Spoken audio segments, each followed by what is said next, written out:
Quentin Panisseau, directeur de The Swarm, et on commence cette plénière avec comme thématique l'intelligence artificielle et sa gouvernance. Voilà, comme vous le voyez, c'est écrit. Quentin, bonjour, merci d'être présent. Bonjour, merci. Ah, si. Non, normalement c'est en haut. Voilà, c'est bon. Bonjour à tous et merci beaucoup pour l'invitation et l'organisation de ce bel événement. En introduction, pour les gens qui n'ont pas eu le temps encore de passer au stand, puisque tu es présent, je le disais, avec The Swarm, c'est quoi The Swarm ? Comment on peut présenter en quelques mots ? Alors c'est une entreprise, un cabinet de conseil qui a un modèle coopératif et j'ai été très heureux d'apprendre hier du maire de Morlaix qu'on est dans un foyer historique des coopératives, donc on partage un certain nombre de valeurs, qui travaille notamment sur, qui travaille sur la transformation soutenable de différentes activités et on a deux segments d'activité, l'hôtellerie et l'intelligence artificielle. Et dans l'intelligence artificielle, on travaille notamment à comment réduire les risques des projets et trouver des cas d'usage utiles à l'intelligence artificielle pour le développement durable, qui est un gros sujet, je le sais, pour les territoires. Depuis quand l'IA est un ami, un ennemi comment vous le percevez ? Moi je travaille sur l'IA depuis à peu près l'année 2018, donc bien avant ChatGPT, mais il y avait des gens qui travaillaient sur l'IA dans les années 50-60. On commence à se poser ces questions, je pense, depuis une bonne dizaine d'années. Et effectivement, j'avais organisé un événement qui s'intitulait l'IA meilleur ennemi de l'environnement il y a déjà, en 2018 justement. Donc on commence à réfléchir à un peu tous ces paradoxes. Je vous ai dit, IA pour le développement durable, pour nous, ça reste un oxymore encore, dans la plupart des cas. C'est des réflexions qui datent d'une dizaine d'années et qui montrent un peu la complexité du sujet qu'on adresse aujourd'hui. Pourquoi parler de gouvernance de l'IA dans les territoires ? Alors, c'est un peu le nerf de la guerre, et peut-être pour ça, en plus comme c'est la première conférence du matin, je vais vous faire un peu travailler, si ça vous va. Alors juste quelques questions, et je vous propose de répondre à main levée. La première question, c'est qui d'entre vous, donc le but c'est de vous prouver qu'il va falloir que vous vous mettiez à travailler sur votre stratégie IA et sur la gouvernance de l'IA dans votre territoire. Je vous le dis, je l'annonce, j'espère que la suite va fonctionner. Qui parmi vous utilise l'IA au quotidien ? Levez la main. Ok, la seconde question va vous plaire. Qui parmi vous a un smartphone ? Ok, vous avez compris le piège. Indirectement, vous utilisez l'IA au quotidien de plusieurs dizaines de façons différentes. Ça, c'est un premier enjeu qui est un cas concret, qui montre que vous devez travailler la gouvernance de l'IA dans votre territoire parce que l'IA que vous utilisez au quotidien vous influence. Et la gouvernance, c'est quoi ? C'est l'art de gouverner, c'est les méthodes que vous mettez en place pour mener à bien votre mission avec vos parties prenantes, et donc l'IA vous influence au quotidien. Donc il y a un sujet direct lié à la gouvernance pour tous les utilisateurs de smartphones et plus généralement d'IA. Une autre question, est-ce que quelqu'un a déjà été confronté à de la publicité pour des services d'IA, de la formation en IA, ou même a été démarché par des prestataires en intelligence artificielle ? Levez la main. Voilà, donc ça c'est aussi un sujet important. Toute organisation aujourd'hui se fait beaucoup démarcher, et donc concrètement, c'est du temps que vous passez à essayer de comprendre la solution que vous avez en face de vous, de l'évaluer, le coût, les résultats, est-ce que les promesses sont réelles, où va être parfois l'arnaque quand il y a quelque chose qui nous paraît trop beau, parfois il n'y en a pas. Donc c'est du temps que vous passez réellement, et puis c'est aussi des questions à poser quand on est dans cette démarche d'achat et qu'on se retrouve démarché. Dernière question.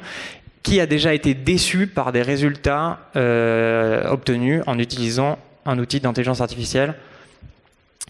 Voilà, donc c'est aussi un autre sujet. C'est pas pour dire que il faut absolument pas faire de l'intelligence artificielle, mais pour dire qu'il y a un vrai sujet, et c'est sûr qu'on peut le voir. Les promesses des logiciels d'IA et des fournisseurs d'IA n'atteignent aujourd'hui pas leurs résultats. Et en même temps, c'est normal. On est dans une démarche d'innovation. Il y a des choses qui fonctionnent, il y a des choses qui fonctionnent pas. Pour vous donner une idée quand même, pour dire à quel point c'est un sujet sérieux, le Boston Consulting Group, donc un des gros cabinets de conseil internationaux, a publié en fin d'année dernière une étude où ils disent que 74% des entreprises qui ont recours à l'intelligence artificielle ont du mal à en tirer de la valeur. 3/4. Il y a d'autres études qui vont parler de pourcentages encore plus élevés de projets d'IA qui finissent au placard après des expérimentations, des tests ou des études. Donc on n'a pas encore de recette magique et on ne réussit pas dans la majorité des cas à livrer des projets d'intelligence artificielle. Et ce qui est intéressant, c'est que ce n'est pas du tout des questions techniques sur les algorithmes d'IA ou d'informatique en général. Ça, c'est un tiers des causes d'échec des projets. Le facteur d'échec des projets et du fait que les organisations ont du mal à en tirer la valeur, c'est organisationnel et humain. Et ça, c'est normal. Nous, on a des travaux de recherche en sciences de gestion avec le laboratoire de gestion de Polytechnique qui essaye d'identifier les causes de ces situations et des risques introduits dans les projets. Il y a 3 facteurs qui nous proviennent directement de nos imaginaires de l'intelligence artificielle. Là, je vous parle de vos imaginaires de l'IA et je vous dis que c'est ça qui crée des problèmes dans les projets. Accrochez-vous. Mais en fait, c'est très concret. Il y a par exemple un décalage entre la faisabilité et les attentes de l'IA.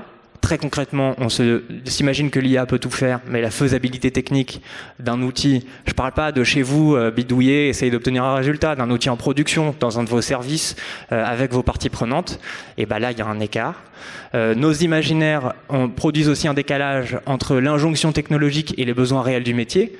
On vous dit, il faut faire de l'IA, il faut faire de l'IA, il faut être dans la course à l'IA, sinon je vais passer à côté de quelque chose. Mais est-ce que ça correspond vraiment aux besoins et aux priorités réelles de vos métiers et de votre stratégie? Pas tout le temps, et heureusement. Parfois, on va mettre un petit peu de bonheur local, et parfois, on va mettre un petit peu d'intelligence artificielle.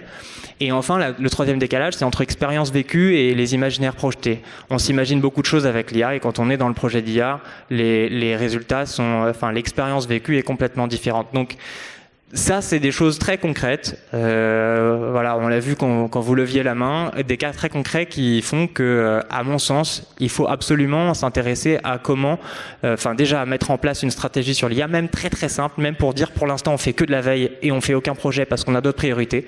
Mais au moins on économise du temps quand on se fait des marchés sur les outils d'IA ou quand on voit des choses passer. Mais il faut mettre en place une gouvernance pour toutes ces raisons et ces cas concrets. Comment on réduit ces dépendances ? Alors comment on peut réduire sa dépense? Du coup ça fait aussi partie des sujets de mise en place d'une gouvernance. Alors en fait ce qu'on peut faire et puis ce qu'on peut aller chercher en mettant des actions, je vais vous donner quelques exemples. On peut par exemple déjà gagner un certain temps en mettant en place, alors on a entendu parler de chartes, hier on a un peu parlé de chartes. La métropole de Nantes par exemple a mis en place une boussole de l'IA. Alors c'est un concept pour désigner en fait un document qui liste 7 critères à respecter quand un projet d'IA arrive et est proposé soit en interne, soit par un prestataire à la métropole de Nantes. Et donc en fait, ça peut paraître une procédure peut-être lourde pour certains. On a 7 critères, il faut réunir un comité, il faut les évaluer. Moi je vois ça comme un gain de temps parce que on a réfléchi en amont et c'est pas à chaque fois qu'on a une idée sur l'IA ou qu'il y a une solution qui nous est proposée qu'on va se poser les questions de qu'est-ce que je dois respecter, etc. Non, en fait, on déroule un protocole, on a nos 7 critères, on a documenté, c'est un document de 24 pages, vous pouvez le trouver en ligne, comment les évaluer, on fait une réunion et après on sait si ça rentre dans notre cadre ou pas. Et par exemple, les critères, c'était la transparence, c'est sur le traitement d'informations, la contribution à l'amélioration du service public, je crois qu'il y a aussi l'adéquation avec la politique numérique responsable de la métropole de Nantes, voilà. Et ça, vous pouvez le réaliser, vous pouvez avoir votre document plus long, plus compliqué, moins compliqué, avec vos critères. L'important étant que l'IA et que les solutions que vous développez soient alignées avec votre stratégie. Le deuxième élément de gouvernance que vous pouvez mettre en place, et le deuxième intérêt en fait de faire ça, c'est d'aligner ça avec votre stratégie et avec les besoins des citoyens. Et là, 2 exemples de choses qui ont été mises en place, plus ou moins lourds. Il y a l'option assez costaud qui est celui de la métropole de Montpellier qui a mis en place une convention citoyenne sur l'IA, donc là qui a formé des citoyens et vous connaissez le concept de convention citoyenne, qui leur a permis d'établir des propositions pour avoir leur opinion sur comment adopter l'IA sur le territoire. Mais il y a aussi des méthodes plus légères pour faire ça. En ce moment, je sais que le Conseil national du numérique promeut beaucoup l'organisation de cafés de l'IA. Et ça, c'est d'ailleurs quelque chose de documenté et d'outillé. Vous pouvez avoir plein de supports pour communiquer, pour animer des cafés de l'IA. Voilà, un petit moment convivial avec une thématique précise ou pas. Pour commencer à débattre et restituer des propositions, les préoccupations, les imaginaires qui ont émergé de ça. Un autre intérêt de faire ça, un autre exemple, c'est il faut aussi que l'usage de l'IA soit aligné avec les attentes de vos agents et les besoins de vos agents, vos besoins. Là-dessus, pour prendre un exemple d'un autre type de structure, la Maïf a tiré au sort 30 de ses salariés pour en fait avoir un certain nombre de propositions, les a formés. Là aussi, a pris quelques journées pour que de leur temps, et puis leur a mis des spécialistes en face pour qu'ils aient tous les moyens, toutes les connaissances nécessaires à faire des propositions. Derrière, la direction générale a répondu à chaque proposition. Et en fait, moi je pense que c'est presque tout bénef pour eux, parce que du coup c'est les salariés qui ont fait leur feuille de route, et en plus ça a le mérite d'être très ascendant, et les propositions, franchement, moi qui suis un spécialiste de l'IA, étaient très très qualitatives. Ça aussi c'est public, hein, je vous encourage à aller voir. Autre exemple sinon que je trouve intéressant, parce que ça doit sûrement faire écho à des services de vos collectivités. Là c'est encore à Nantes, ils sont en train de lancer un observatoire où ils invitent leurs agents à venir vers eux avec leur cas d'usage d'IA, notamment parce qu'on sait que beaucoup de salariés, de tout le monde en fait, utilise l'IA, tout le monde, une bonne proportion des personnes utilisent l'IA en dehors des outils proposés par les organisations. Et ça pose un problème de potentielle fuite de données, documents stratégiques, d'influence non maîtrisée, ou encore le fait tout simplement qu'ils n'utilisent pas nécessairement les meilleurs outils. Mais en même temps, c'est un fait. C'est ce qu'on appelle le shadow IT ou shadow AI. C'est faire de l'IA dans l'ombre, c'est-à-dire que vous avez les outils sur votre ordinateur professionnel, mais ChatGPT sur votre ordinateur personnel, il est quand même vachement efficace. Donc vous allez y recourir, sauf que pour l'organisation, ça pose parfois des vrais risques. Et donc la démarche de dire la porte est ouverte, venez nous dire, et on va essayer de faire en sorte qu'on vous propose des solutions encore meilleures que celles que vous utilisez en plus sur votre ordinateur personnel. C'est ennuyeux d'avoir à passer de l'un à l'autre. Elle est, je trouve, intéressante. Un autre élément aussi, vous pouvez, en fait, en faisant tout ça, vous évitez beaucoup de problèmes. Je voulais absolument aujourd'hui parler du cas de la ville d'Arcachon, qui a fait pour moi vraiment, ça partait d'une bonne intention, mais vraiment ce qu'il faut pas faire du tout. À savoir que l'année dernière, ils ont souscrit un contrat à OpenAI pour offrir 10 000 € de crédit de ChatGPT à leurs habitants, et en communiquant notamment que ça pouvait être utile aux seniors pour avoir des conseils en matière de santé. Donc là, et avec une opacité totale sur pourquoi le choix de ce fournisseur plutôt qu'un autre. On a parlé beaucoup de Mistral AI hier, qui est possédé par des fonds américains, qui n'est pas souverain, mais qui est déjà une meilleure solution, plus compatible avec le RGPD. Bon, donc opacité sur le fournisseur, opacité sur le traitement de l'information. Il faut savoir que ChatGPT, il faut le régler pour faire en sorte que vos données ne soient pas utilisées pour entraîner le modèle ensuite, un petit peu comme ce qui s'est passé récemment avec Instagram et Facebook. Enfin, beaucoup d'enjeux qui auraient été évités s'ils avaient pris le temps de consulter et au moins de communiquer les raisons de leur choix et les résultats des consultations de pourquoi ça. Parce que l'intention, voilà, j'ai un peu tapé sur la ville d'Arcachon, mais l'intention de départ, elle est de proposer un service aux citoyens et de leur faire économiser de l'argent parce que c'est une forme de mutualisation. Elle était louable. Malheureusement, je pense qu'il y a aussi une part de marketing technologique et de marketing politique de l'IA qui derrière on voit a des problèmes. Et enfin, en fait, de faire cette démarche, c'est, je pense, c'est aussi et surtout saisir des opportunités. On a parlé hier d'un certain nombre de cas d'usage qui peuvent être intéressants pour les territoires. Nous, on a beaucoup travaillé sur les études de rénovation des bâtiments, les études de programmation urbaine qui peuvent être accélérées avec des outils data et IA, qui peuvent aussi intégrer les projections du GIEC. Donc c'est intéressant pour construire des choses qui sont résilientes aux risques et aux aléas climatiques projetés de 2070 parfois. On a parlé de détection des fuites avec la startup Lickmeted, il y a aussi d'autres solutions qui le font. Sachez qu'il y a aussi des solutions d'IA qui permettent l'auscultation des chaussées et donc de faire des inventaires de patrimoine plus réguliers et moins chers. cher, avec certaines limites aussi, mais qui ont été testées et prouvées. Et puis il y a tout un volet sur l'analyse documentaire. Je pense que vous travaillez sur des PCAET pour certains. C'est une grosse masse de documents. Là aussi, il y a des cas d'usage, notamment de l'IA générative, pour extraire de l'information plus vite, identifier des actions et du potentiel, les corréler avec des bases de données pour essayer d'identifier des actions de concrétisation de certains axes de PCAET. Voilà, il y a plein d'opportunités à saisir au-delà des risques à maîtriser. Ça marche bien. Ça marche déjà. Ah oui, là, c'est vraiment des cas d'usage éprouvés. Honnêtement, sur les sujets d'IA pour la transition écologique, moi, je dirais qu'il n'y en a pas énormément qui sont éprouvés aujourd'hui. D'ailleurs, posez les questions aux spécialistes. Vous verrez que si vous demandez quels sont les cas d'usage et les exemples de d'IA pour la transition écologique, pour le développement durable, qui sont éprouvés, dont les résultats ont été mesurés et qui sont à la hauteur du coût total. Je ne parle pas du coût de la licence, je parle du coût de la conduite du changement chez vous, le temps que vous allez passer à donner les compétences à vos collaborateurs, vraiment le coût global. Il n'y en a pas tant que ça, mais par contre, il y en a. Donc là, il faut les saisir. Et pour des collectivités territoriales, quelle que soit leur taille, ce serait qu'hier, on parlait des métropoles qui s'étaient emparées du sujet très rapidement et qui avaient les moyens, et que c'était évidemment beaucoup plus compliqué pour les villes, les bourgs de petite taille ou de moyenne taille. Là, c'est des solutions, comme tu le disais, éprouvées et qui peuvent s'adapter à... Ouais. En fait, c'est un peu du cas par cas, je pense encore aujourd'hui. Mais typiquement, le sujet de l'inspection des routes et l'auscultation des chaussées, ça intéresse principalement les départements. Parce que les concessionnaires autoroutiers ont les moyens de faire passer des capteurs plus costauds et plus coûteux, mais parce qu'il y a un retour sur investissement plus important et qu'ils ont des moyens plus importants. Donc là, ce cas d'usage-là, par exemple, il est même destiné à des structures de taille plus petite.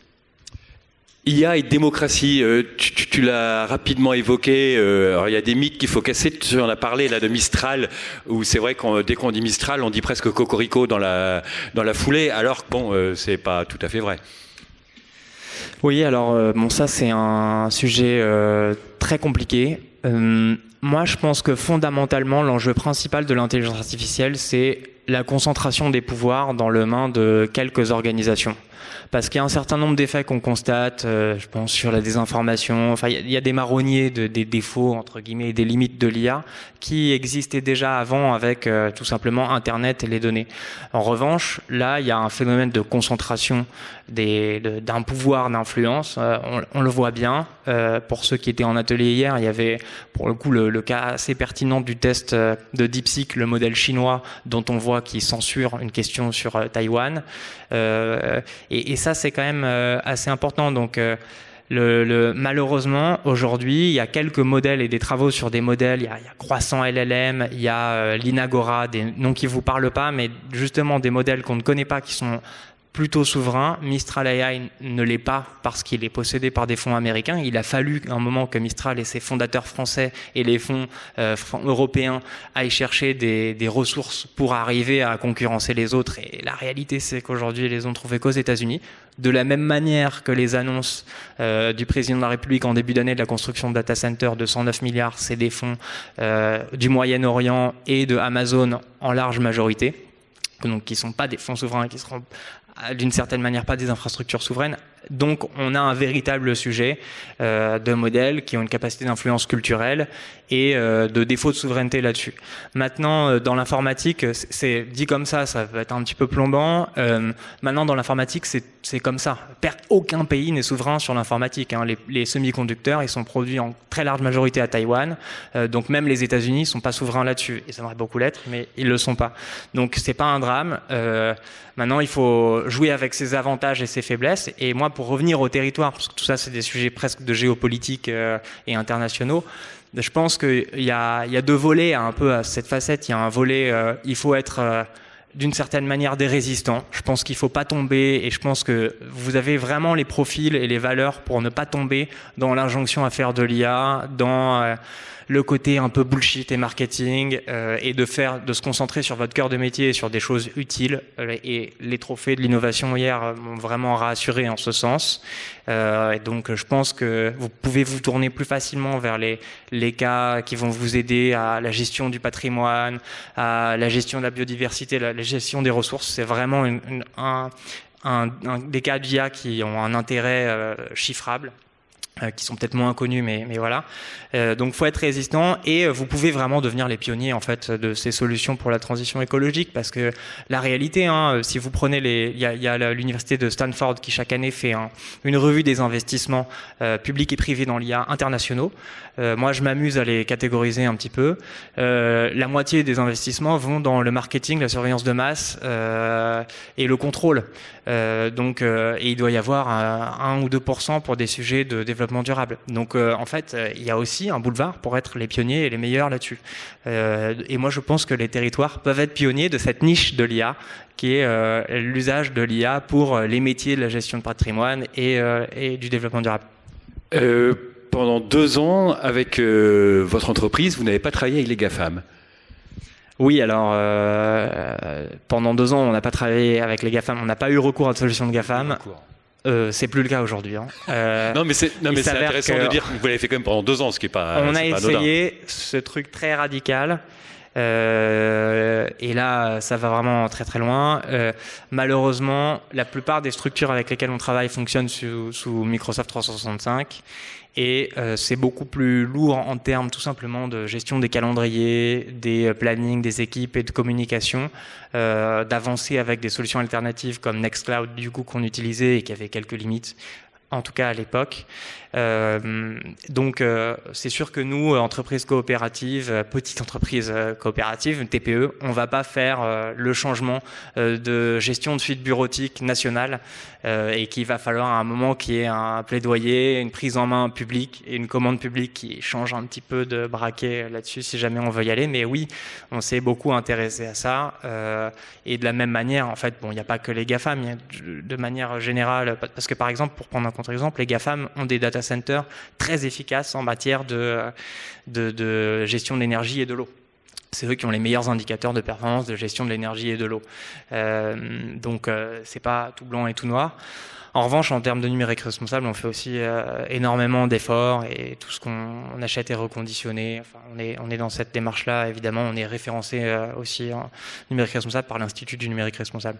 On n'en a pas parlé là tout à l'heure quand on parlait de l'ennemi de l'environnement 2018, mais comme tu parles des data centers, c'est aussi au-delà de l'IA, tu me parlais du renouvellement des ordinateurs et des téléphones portables, et justement, je crois que c'était 109 milliards de data centers qui, au-delà de l'IA, sont un vrai risque pour le coup. Oui, alors pardon parce qu'on dérive un petit peu du sujet de la gouvernance. Là, on est sur la gouvernance énergie élargie nationale presque, mais oui. Alors pour démystifier aussi le sujet environnemental de l'IA, bien sûr, la génération d'images et de vidéos coûte beaucoup d'énergie, donc à faire avec précaution. Et même les usages industrialisés de génération de texte coûtent beaucoup d'énergie. L'enjeu principal quand même de l'informatique en général, c'est les appareils. Et le problème, en fait, c'est un petit peu comme la haute définition sur les plateformes de streaming, que vous regardiez en 4K ou pas. En réalité, il y a des études qui disent que ça change peut-être pas énormément en termes d'énergie. Par contre, politiquement, ça change. Parce que si vous regardez en 4K, si vous avez recours à l'IA pour générer de la vidéo, ça demande des capacités supérieures aux réseaux et aux appareils. Et donc, ça va justifier le renouvellement de tous les smartphones, tous les ordinateurs et la création de data centers. Donc, en fait, le sujet, il est beaucoup plus politique. Et les impacts environnementaux du numérique, c'est l'extraction des matières premières principalement. Et ensuite, il y a des impacts sociaux aussi. Les conditions de production des matériaux, des smartphones, des ordinateurs et de gestion des déchets ensuite sont catastrophiques. C'est peut-être une des pires chaînes de valeur du monde en termes de conditions de travail et puis d'impacts environnementaux. Le textile est pas mal aussi pour faire un élément de comparaison. Mais il n'y a pas de mine pour produire du textile. Non, et pour ensuite arriver sur le sujet des data centers, effectivement, là pour le coup, je pense que c'est un sujet qui va vous concerner directement pour certains territoires. 109 milliards de data centers en France. Ça va créer des tensions. Je disais que ça m'avait étonné la coïncidence qu'il y ait en même temps le renouvellement des chambres d'agriculture la même semaine que l'annonce de 109 milliards de data centers. Un data center, ça consomme de l'énergie et de l'eau. Les gros projets de data centers vont créer des tensions sur l'énergie et l'eau. Et là, c'est un lien direct avec la gouvernance, parce que si vous n'êtes pas armé sur quel est le projet d'IA, sur le recours à l'IA ou non, la data, les infrastructures liées ou pas sur notre territoire, si vous n'êtes pas prêt à ce moment-là, face à des financements de plusieurs milliards et potentiellement les opportunités économiques, si vous n'êtes pas prêt, vous ne savez pas quelles sont vos conditions pour que ces projets aient lieu, que vous puissiez en tirer profit sans qu'il y ait des grosses tensions ensuite, sans gouvernance, c'est pas possible face à tous les pouvoirs qui sont en jeu. Je reviens, parce que c'est vrai qu'on a fait un petit pont en arrière. On a l'impression qu'il y a un imaginaire socio-technique de je veux en être, je veux me mettre à l'IA, parce que je veux pas être distancé, je veux paraître, mes services sont dans le coup, on est en avance. Il y a un peu presque un effet de mode. Ah bah complètement, hein. Et ça se construit depuis très longtemps.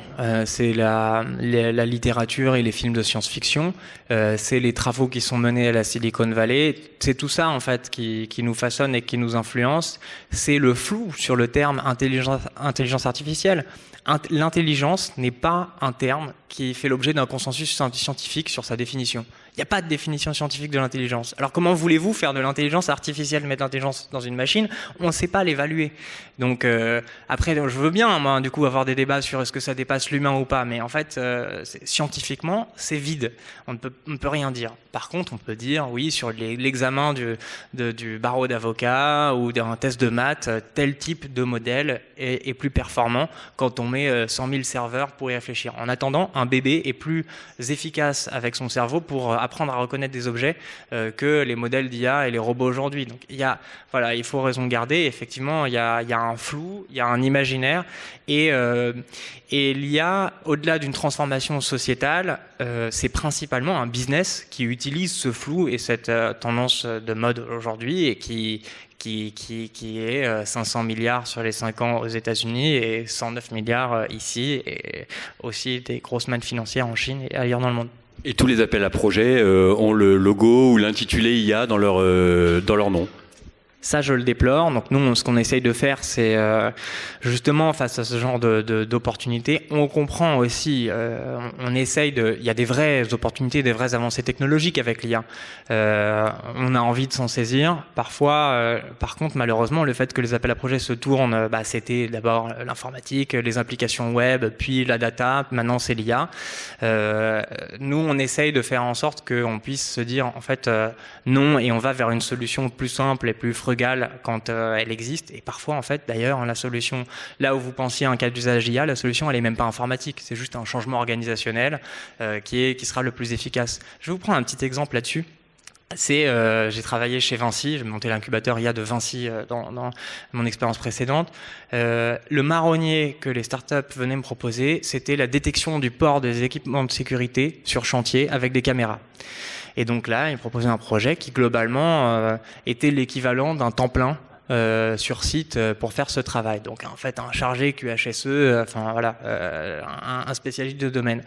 Ils sont gentils avec ça. Alors après, ça a des avantages, c'est super fiable, 24 heures sur 24, etc. Mais l'humain, derrière, il va pas faire que vérifier le port des équipements de sécurité, il va détecter plein d'autres choses et faire plein d'autres choses. Donc là, typiquement, le cas d'usage n'était pas du tout pertinent et avoir un humain sur site avait plein d'avantages en plus.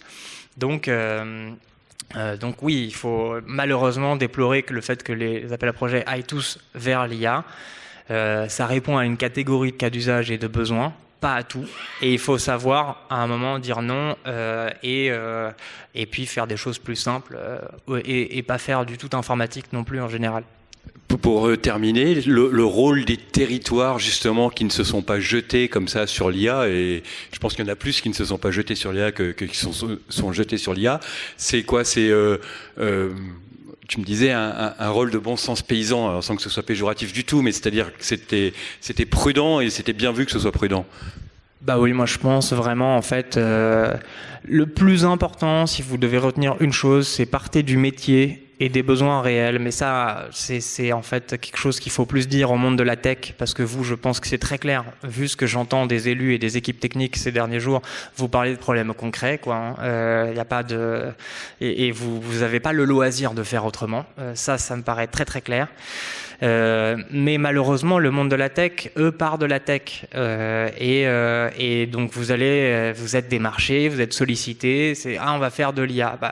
le premier truc à faire, c'est de partir vraiment du métier. Quels sont les problèmes du métier? Et là, ensuite, délaguer et potentiellement identifier, si vous donnez absolument à partir en priorité sur un projet d'IA, un cas où l'IA répond à ce problème.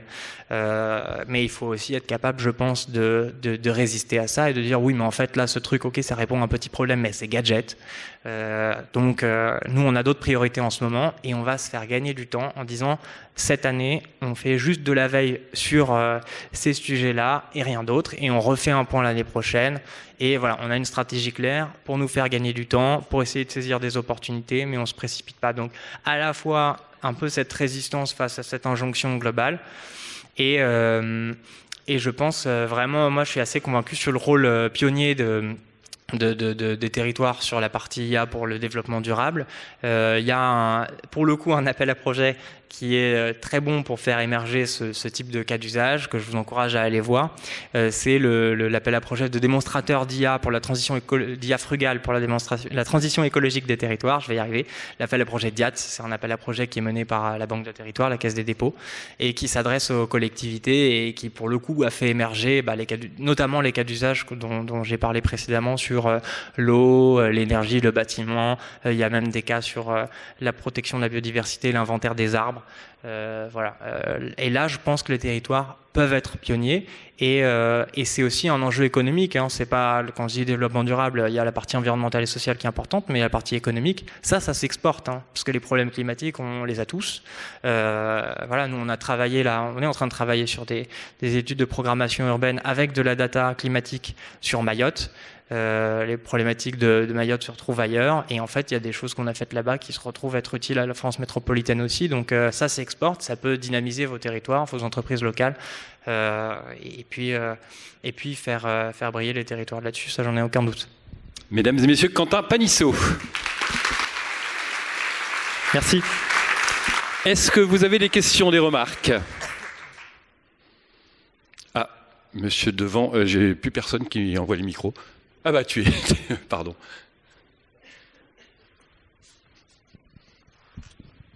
Moi j'avais une question par rapport à l'implantation des data centers quand vous évoquiez en fait les besoins en énergie et en eau.